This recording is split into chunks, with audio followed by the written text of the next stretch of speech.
Hi everyone, today we're making some gluten-free and no added sugar banana bread. So you're going to take some warm milk and dates and allow this to soak while we move on to the next step.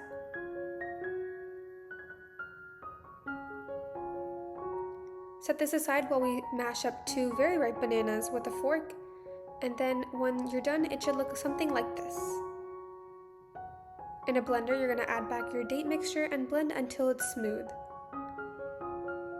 Pour this mixture back with your bananas and then add in 1 egg and whisk until combined.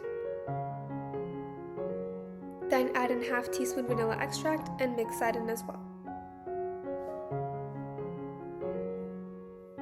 Set this aside while we move on to our dry ingredients, which will start with 1 1/4 cup plus 2 tablespoons of oat flour, 1 teaspoon cinnamon powder, and then a 1/4 teaspoon salt.